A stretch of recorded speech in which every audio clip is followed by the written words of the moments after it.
So I've been a therapist for the past 20 years, well, actually a little bit longer, but the longer I practice, the more I realize the importance of the concept of power through surrender. And a lot of times when people hear the word surrender, they think, what? Are you kidding me? You want me to surrender? I'm a survivor. I have fought long and hard to get where I am, and now you're telling me to surrender and give up? No way. But I want to reassure you that power through surrender isn't about giving up or giving into triggers. Basically what it does is it takes away triggers' power and you learn how to coexist with them. So instead of fight, flight, or freeze, you can instead learn how to acknowledge the messages that are being sent by your limbic brain and just let them be. So I worked with a client who was a survivor, and she struggled with feeling a range of emotions. And as part of her healing journey, it was really important to her that she begin to safely feel emotions, both in her current life and then specifically in regards to connecting with her past emotions so that she could grieve for the childhood that she never got to have. And unfortunately, feeling emotions was, like I said, pretty difficult for her, and she struggled in 2 different times with that. So the first was when she'd be triggered. And she'd get triggered when something reminded her about how she was not protected by the people who should have been there for her. Or she'd get triggered when she would intentionally think, okay, I'm going to try to connect with these feelings of loss. I'm going to sit down and I'm going to think about them. When either of these happened, boom, intense fear would hit her whole body just like a wave, almost like terror. And she would shake and it would be really, really uncomfortable. So of course, in response, her limbic brain tried to suppress or control the situation to make the fear reaction go away.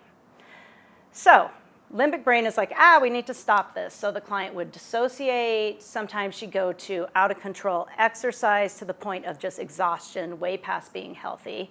Sometimes she would use excessive shopping or sometimes alcohol use. So we looked at this pattern, and then she said, okay, I'm going to start trying power through surrender. And through using power through surrender, she was able to break this pattern. So when the terror feelings started, instead of going to fight, flight, or freeze, so instead of the shopping or the dissociating, she did something different. She acknowledged the trauma voice and said, well, there it is. And in acknowledging it, she basically said, well, hello, terror. I know you. I know you really well. We've been together many a times. I recognize you, but today, instead of reacting, I'm just going to be. You can just sit here. And she was able to let it sit there and just coexist with it, while slowly and safely experiencing sadness about the love she wanted to receive as a child, but she didn't get. So did the fear go away? No. It was still here, but she didn't try to fight it or control it. So as time went on, she continued just to recognize that fear and let it be. And the fear became less and less, and her ability to safely explore and feel emotions became more and more.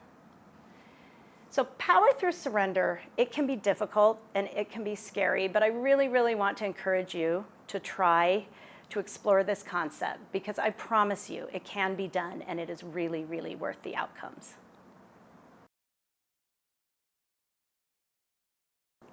I want to share a story about a woman who is a good example of the power that comes through surrender.